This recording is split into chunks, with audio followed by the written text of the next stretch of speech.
ส่งการจบแต่น้องอาอายยังบ่จบไล่เลาะรดน้ำดำหัวให้ผู้รักผู้ใหญ่ประจำวงกราบทักทายสบายดี FC ทุกท่าน FC ทุกคนเนาะมาพบมาพอกับค่อยเจเบาล้าวคลิปนี้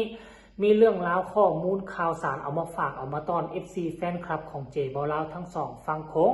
โดยเฉพาะ FC ของน้องอาอายสกุลนพรทั้งฝากฟังของเสียงวิหกเนาะเอามาส่งท้ายให้ทุกคนได้รับความบันเทิงก่อนนอนทานผู้ชมเนาะเป็นอย่างจึงมาซ่าจึงมาเดิกแท้ว่าสั่นเพราะมื้อนี้เจเบาล้าวเฮ็ดคลิปบ่ได้ตามเป้าเนาะปกติก็ต้องได้5คลิป6คลิปต่อมื้อแต่ว่ามื้อนี้ได้4คลิปก็เลยว่าเห็นข่าวมาช่วงตอนดึกก็เลยเนาะพาทุกคนมาเฮ็ดข่าวช่วงตอนดึกสากลดังที่พวกเจ้าเห็นอยู่ต้นคลิปเนาะเห็นอยู่ต้นคลิปแล้วหรือยังคือมือก่อนนี่พวกเขาเห็นน้องอาอายไปฮดน้ำดำหัวให้พอนกพงศกรแล้วก็ให้ครับอนาญานุนอกจาก2คนนี้ก็ยังมีอีกผู้ใดตื่มทำผู้ชมยังลุงใหญ่ยังบ่ทันไปรดน้ำดำหัวเทือเนาะแล้วก็ล่าสุดนี่ก็มาฮดน้ำดำหัวให้อีก2คน2ท่านซึ่ง2คนนี้ก่อนหน้าจะเป็นบุคคลที่สำคัญอยู่ในวงเสียงวิหกกันแหละแต่ว่าเจบ่ลาวบ่ฮู้ว่า2คนนี้นี่เป็นผู้ใดอยู่ตำแหน่งอีหยังเนาะถ้าผู้ใดเป็น FC ของน้องอาอายฮู้ข่าวเกี่ยวกับเรื่องนี้ว่า2คนนี้เขาอยู่ตำแหน่งหยังมีความสำคัญคือแนวใดเป็นอย่างน้องอาอายจึงไปไล่ฮดน้ำดำหัวน้ำในช่วงปีใหม่นี่เนาะไปขอโทษขอโพยเฮ็ดอีหยังผิดพลาดไปเนาะแล้วก็ขอคำอวยพรจากผู้รักผู้ใหญ่เขาก็จะตอบคำอวยพรกลับคืนมาเนาะส่วนใหญ่แล้วก็จะขอให้น้องอาอายร่ำรวยอาอายเว้าให้เขาได้ดีซ้ำใดก็ขอให้อาอายได้ไป10เท่าล้านเท่าแนวนั้นนี่ไม่มีแต่แนวดีๆให้กันว่าทำผู้ชมเนาะเพราะฉะนั้นแล้วสาเหตุที่ค่อยเอาออกมาเห็นคลิปครั้งนี้ค่อยอยากนำเสนอในมุมมองอยากให้พวกเจ้าเอาเป็นแบบอย่างนะเนาะคือบางข้างนะสังเกตว่าวงเสียงวิหกนี่มีตั้งเป็น200-300กว่าชีวิตแต่มาสังเกตเบิ่งแล้วบ่ค่อยมีไผที่จะเฮ็ดแบบน้องอาอายเว้ยเห็นแต่น้องอาอายคนเดียวที่คอยไปรดน้ำดำหัวไปขอพรจากผู้รักผู้ใหญ่คนอื่นนี่หรือก็จะมีคือกันบ่หรือว่าเฮาบ่เห็นการเคลื่อนไหวของเขาหรือว่าเขาบ่ได้ถ่ายทำบ่ท่านผู้ชมเนาะขั้นกรณีว่าผู้อื่นก็เฮ็ดก็สามารถบอกเจว่าแล้วโอ้ผู้นั้นเฮ็ดเด้อนางเอกผู้นี้ก็เฮ็ดพระเอกผู้นั้นก็เฮ็ดเนาะหรือว่าบ่มีเลยก็สามารถส่งข่าวมาแลกเปลี่ยนบทเรียนนำเจเบาลาวได้เนาะทุกคนน่ะอยู่ในวงน่ะบ่ต้องเว้าว่าอยู่ในนอกวงบ่ต้องเว้าว่าอยู่นอกวงการอยู่ในวงควรจะเบิ่งน้องอาอายถ้าหากว่าอยากเด่นอยากดังอยากมีชื่อมีเสียงต้องเบิ่งน้องอาอายให้ดีบ่แม่นว่าโอ้ข่อยอายุแก่กว่าข่อยฮู้ทุกสิ่งทุกอย่างก่อนลาวค่อยฮู้ก็น้องอาอายแล้วฮู้บ่ฮู้เจ้าก็เบิ่งไว้ว่าวิธีคนมันจะดังเจ้าต้องมาคิดแล้วว่าเจ้าอายุซ้ำนี่เจ้าอายุหลายกว่าอาอายแต่เป็นหยังอาอายจึงดังกว่าเจ้าต้องคิดแล้วว่าเราเฮ็ดแนวใดบ่แม่นว่าเฮาอายุแก่กว่าเฮามีประสบการณ์กว่าเนาะแล้วเฮาบ่สามารถไปเฮ็ดตามเด็กน้อยได้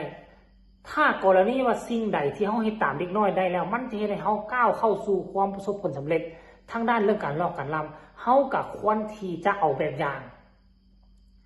ยุคทุกมือนี้มันเป็นยุคโลกาภิวัตน์ลุกแห่งโยกยุคแห่งโลกทันสมัยโลกแห่งอนาคตบ่แม่นว่าสิเป็นยุคที่50ปีก่อนคัน50ปีก่อนให้ผู้เฒ่า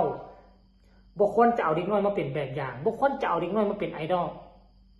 เพราะมันเขาเอิ้นว่ามันผิดศีลผิดธรรมได้แหละผู้น้อยต้องฟังผู้ใหญ่แต่ยุคนี้มันบ่แม่นแล้วยุคนี้คือยุคหลานสอนปู่เนาะคันท่ากรณีว่าฟังวรรณคดีนะบ่ว่าจะเป็นวรรณคดีลาววรรณคดีไทยมันจะมีตัวนี้แหละแต่ก่อนนั้นยุคปู่สอนหลานยุคนี้เอิ้นหลานสอนปู่เนาะเพราะฉะนั้นแล้วการที่เฮาคนอายุแก่คนเฒ่าคนแก่ที่จะไปฟังเด็กน้อยให้ยอมให้เด็กน้อยสอนเทคนิคยอมให้เด็กน้อยเป็นครูบาอาจารย์มันก็บ่ผิดแต่อย่างใดพอทุกมือนี่คือเด็กน้อยมีโอกาสเข้าถึงสื่อออนไลน์และเข้าถึงข้อมูลหลายกว่าคนอายุแก่เพราะฉะนั้นแล้วลองคิดเบิ่งพิจารณาเบิ่งอยู่ในวงเสียงวิหกนี่ ก็มีประมาณ 2-3 คนที่ค่อนข้างว่ามีชื่อเสียงคือน้องอายและนอกจาก 2-3 คนนั่นไปเป็นร้อยกว่าชีวิตถือว่าเงียบกิ๊บบ่มีชื่อบ่มีเสียงชื่อเสียงบ่โด่งบ่ดังเนาะเพราะฉะนั้นแล้วการที่พวกเจ้าอยู่ในวงเดียวกันมีโอกาสแล้ว